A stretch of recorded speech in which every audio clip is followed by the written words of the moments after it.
ሰላም የተከበራችሁ የኢትዮ ታይምስ ቤተሰቦቻችን እንደምን ቆይታችኋል? ለሰዓቱ የተመረጡ አዳዲስ መረጃዎችን ይዘንላችሁ ቀርበናል። በቅድሚያም አርዕስተ ዜና።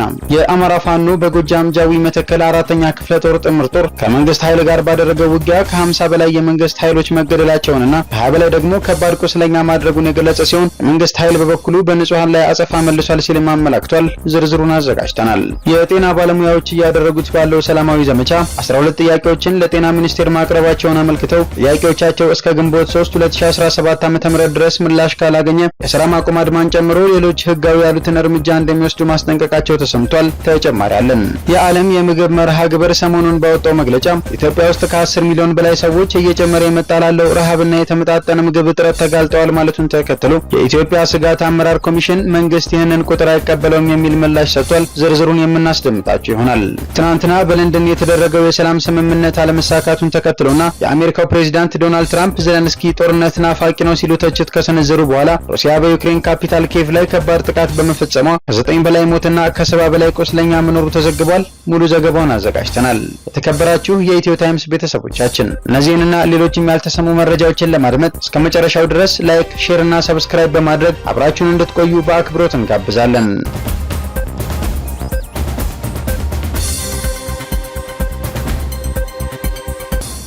የዓለም የምግብ መርሃ ግብር በኢትዮጵያ ሰብአዊ ድጋፍ ስለሚፈልጉ ሰዎች ላወጣው መግለጫ መንግስት ምላሽ ሰጠ።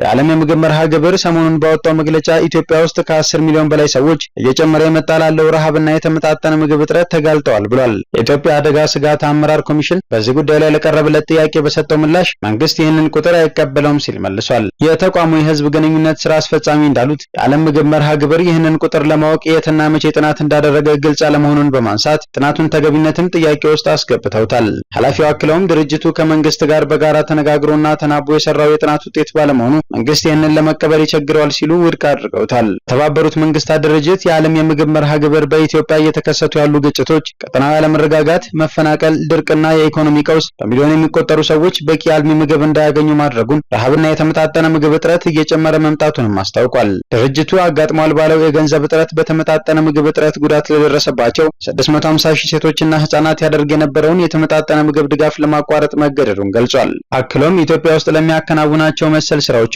ተጨማሪ ገንዘብ በአስቸኳይ ማግኘት ካልቻለ ለ3.6 ሚሊዮን ሰብአዊ ድጋፍ ፈላጊ ሰዎች የሚያቀርበውን የህይወት አድን የምግብ ድጋፍ በሳምንታት ውስጥ እንደሚያቋርጥ አስጠንቅቋል። የኢትዮጵያ አደጋ ስጋት አመራር ኮሚሽን የህዝብ ግንኙነትና ኮሚኒኬሽን ስራ አስፈጻሚ ዶክተር አለማየሁ ወጫቶ እንደ መንግስት ይህንን ቁጥር ለመቀበል ይቸግረናል ብለዋል። ኃላፊው አክለው እንደተናገሩት ኢትዮጵያ ውስጥ በአሁኑ ወቅት ሰብአዊ ድጋፍ አስቸኳይም ቢሆን የሚሹት ቁጥሩ እየተጠና በመሆኑ ይህን ያህል ነው ብሎ መናገር ያስቸግራል ነው ያሉት። የዓለም ምግብ መርሃ ግብር ኢትዮጵያ ውስጥ ለረሃብና ምግብ እጥረት ተጋልጠዋል ካላቸው 10 ሚሊዮን በላይ ዜጎች 3 ሚሊዮን ገደማዎቹ የግጭትና የከፋ የአየር ንብረት ለውጥ ሰለባዎች ሆነው ከቀያቸው የተፈናቀሉ ስለመሆኑ ጠቅሷል። በአማራ ክልል እየቀጠለ ያለው የጸጥታ መናጋት የድርጅቱን የሰብአዊ ተግባር እያስተጓጎለ መሆኑን የጠቀሰው ድርጅቱ በዚህም ምክንያት የድርጅቱን በክልሉ ውስጥ ከግማሽ ሚሊዮን በላይ ለአደጋ ተጋላጭ የሆኑ ዜጎችን የመድረስ አቅም አስጊ ማድረጉን አመላክቷል። የተሽከርካሪ ጠለፋ፣ ዛቻና ስርቆትን የመሳሰሉ የወንጀል ተግባራት እየጨመሩ በመሆናቸው በሰራተኞች ደህንነት ላይ ከባድ አደጋዎችን ያስከትላሉ ያለው የዓለም የምግብ መርሃ ግብር ይህ የህይወት አድን እርዳታ አሰጣጥ ላይ ተጽዕኖ አሳድሯልም ብሏል። የአሜሪካ ተራድኦ ድርጅት ድጋፍ በማቋረጡ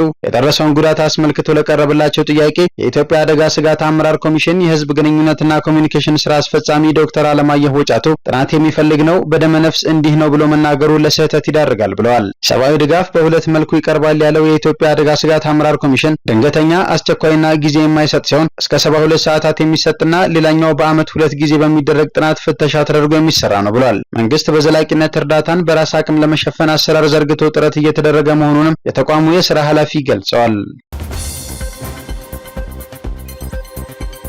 የጤና ባለሙያዎቹ 12 ጥያቄዎችን ለጤና ሚኒስቴር ማቅረባቸውን አመልክተው ጥያቄዎቻቸው እስከ ግንቦት 3 2017 ዓ.ም ምላሽ ካላገኘ የሥራ ማቆም አድማን ጨምሮ ሌሎች ህጋዊ ያሉትን እርምጃ እንደሚወስዱ ባለሙያዎቹ አስጠንቅቀዋል። በኢትዮጵያ የሚገኙ የጤና ባለሙያዎች የምንሰራው ስራና የሚከፈለን ክፍያ ተመጣጣኝ ባለመሆኑ ተገቢው ክፍያ ይከፈለን ሲሉ ለአንድ ወር የሚቆይ የማህበራዊ መገናኛ ዘዴ እንቅስቃሴ መጀመራቸውን አመለከቱ።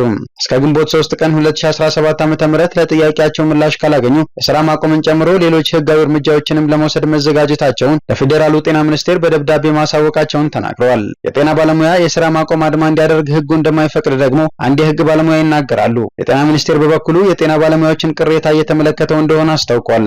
ከፍተኛ የህክምና ባለሙያዎችን ጨምሮ የሌሎችም የጤና ባለሙያዎች እንደሚሉት አሁን ባለው የኑሮ ሁኔታ የሚከፈላቸው ደሞዝና የሚሰሩት ስራ በቅጡ ኑሮ ለመምራት አላስቻላቸውም። እነሱ እንደሚሉት በዋናነት ለሐኪሞችና ሌሎች የጤና ባለሙያዎች የቅሬታ መነሻ የሆኑት ሶስት መሰረታዊ ጉዳዮች ናቸው። ወቅቱን ያላገናዘበ የወር ደመወዝ፣ የትርፍ የስራ ሰዓት ክፍያ አለመመጣጠን እንዲሁም ሆስፒታሎች በባለሙያ አለመምራት ናቸው። የሰሞኑን የማህበራዊ መገናኛ ዘዴዎች እንቅስቃሴ ከሚመሩ የጤና ባለሙያዎች መካከል አንዱ በርካታ ሰዓታት በስራ እንደሚያሳልፉና በዚያም በቂ ረፍትና ተመጣጣኝ ክፍያ እንደማያገኙ አስረድተዋል። አንድ ባለሙያ በሶስት ፈረቃ 36 ሰዓት ይሰራል፣ በቂ ክፍያ ግን እየተከፈለን አይደለም። የኑሮ ውድነቱ በጣም እየጨመረ ነው። አንድ የህክምና ዶክተር የተጣራ ደመወዙ 9000 ብር ነው። አንድ ስፔሻሊስት 11300 ብር የወር ደመወዝ ይከፈለዋል። ስለዚህ ደመወዙ በቂ አይደለም ሲሉ ገልጠዋል። ባለሙያዎቹ ዓመታትን በትምህርት ያሳለፈ ሐኪም ወደ ስራ ዓለም ሲቀላቀል ጠዋት ገብቶ አድሮ ይውላል ይላሉ። አሁን ደግሞ በርካታ የጤና ባለሙያ ስራ እየተቀጠረ አይደለም የሚሉት የጤና ባለሙያዎቹ ይህ ደግሞ በርካታ የጤና ኬላዎች፣ ጤና ጣቢያዎች የባለሙያ እጥረት እንዲያጋጥማቸው ማድረጉንና በስራ ላይ ለሚገኙ የጤና ባለሙያዎች ተጨማሪ ጫና እንደሚፈጥር ነው የሚናገሩት።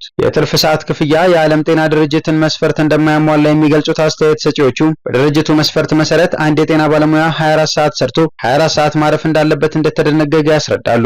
ኢትዮጵያውያን የመንግስት የጤና ባለሙያዎች ግን 36 ሰዓት ያለ እረፍት እንደሚሰሩ ነው የገለጹት። እንቅስቃሴውን የሚደግፉ ሌላ ሐኪም በበኩላቸው ሐኪሞችና የጤና ባለሙያዎች የሚያገኙት ወርሃዊ ክፍያም ለኑሮ በቂ አይደለም ነው ያሉት። ልጆችን ለማስተማር ቤት ተከራይቶ ለመኖርና ህይወትን ለማስቀጠል ፈተና እንደሆነባቸውም አብራርተዋል። ለባለሙያዎቹ ሌላው የቅሬታ ምንጭ የሆነው ደግሞ ሆስፒታሎች በባለሙያ መመራት አለመቻላቸው እንደሆነ አስተያየት ሰጪ የጤና ባለሙያዎች ገልጠዋል። ለወረዳ ሆስፒታሎች ስራ አስኪያጅ የሚመድበው የወረዳ አስተዳዳሪ ነው፣ የፖለቲካ ጣልቃ ገብነትም አለበት ሲሉ ባለሙያዎቹ ይናገራሉ።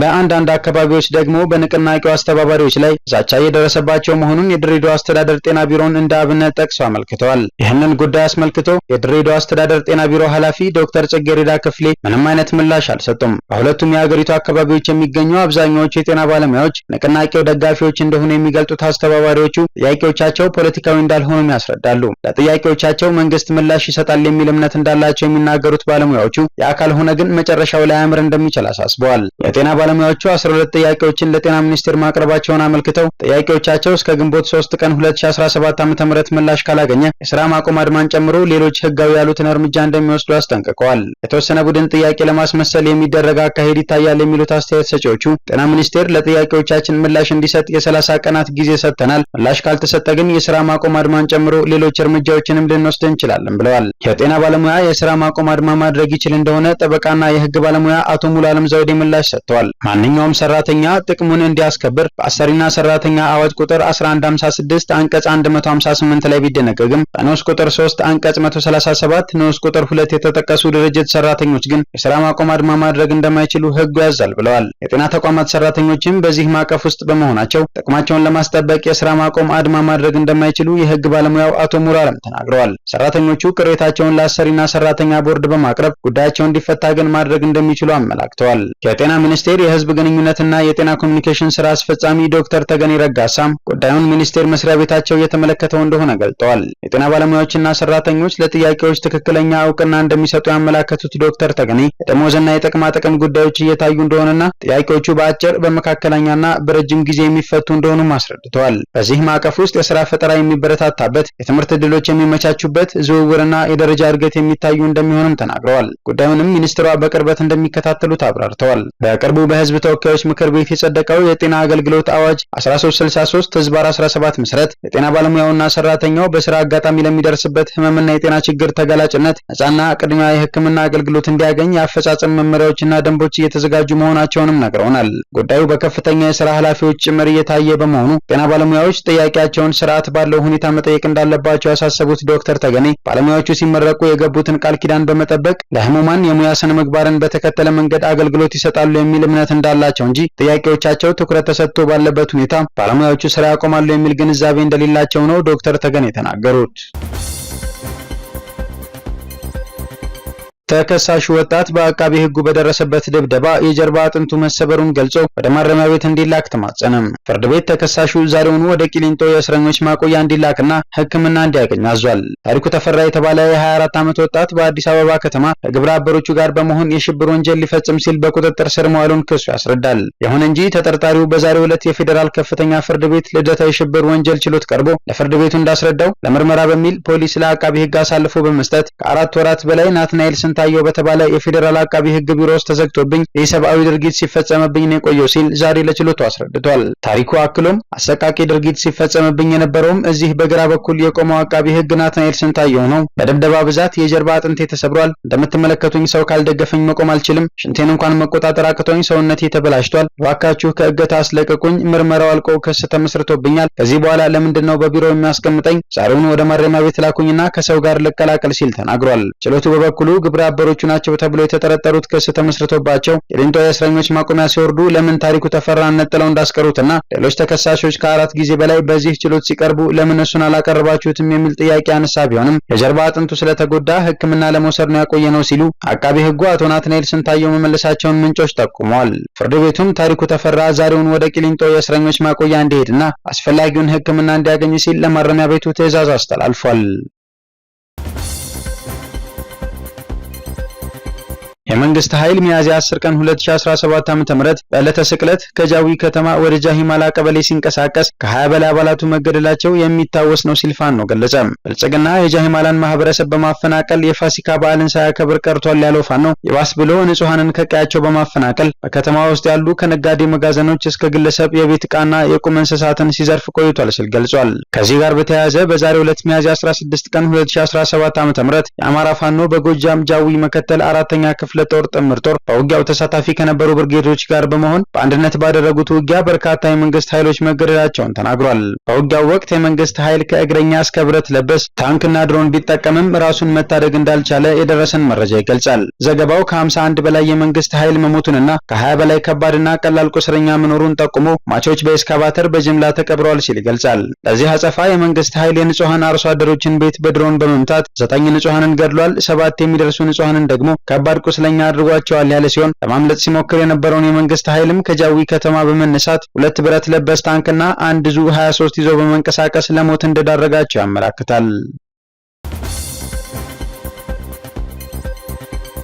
በአዲስ አበባ የመሬት ሊዝ 5ኛ ዙር ጨረታ ከፍተኛው ዋጋ በካሬ 265,000 ብር ተመዘገበ። የአዲስ አበባ ከተማ አስተዳደር መሬት ልማትና አስተዳደር ቢሮ ባካሄደው 5ኛ ዙር የመሬት ሊዝ ጨረታ አሸናፊዎችን ይፋ አድርጓል። በ9 ክፍለ ከተሞች ለ427 ፕሎቶች ከመጋቢት 29 እስከ ሚያዝያ 3 ቀን 2017 ዓ.ም በተካሄደው በዚህ ጨረታ በ1 ካሬ ሜትር ከፍተኛው ዋጋ 265,000 ብር በቂርቆስ ክፍለ ከተማ ተመዝግቧል። የጨረታ ኮሚቴ አስተባባሪ የሆኑት አቶ ሀብታሙ ተስፋዬ እንደገለጹት በዚህ ዙር ጨረታ ከፍተኛ ተወዳዳሪነት የታየ ሲሆን በተለይም ለንግድና ለመኖሪያ አገልግሎት የሚውሉ ቦታዎች ከፍተኛ ዋጋ ተሰጥቷቸዋል። ይህ ውጤት ከዚህ ቀደም ጥቅምት 8 ቀን 2017 ዓ.ም በ10 ክፍለ ከተሞች በተካሄደው በአራተኛው ዙር የሊዝ ጨረታ ከነበረው ከፍተኛ ዋጋ ጋር ሲነጻጸር አነስተኛ መሆኑ ተገልጿል። በወቅቱ በንፋስ ስልክ ላፍቶ ክፍለ ከተማ 1 ካሬ ሜትር መሬት በ306,600 ብር ከፍተኛ ዋጋ ተመዝግቦ እንደነበር መዘገቡ ይታወሳል። በንጽጽሩ ዝቅተኛው ዋጋ በለሚኩራ ክፍለ ከተማ 12,320 ብር ነበር።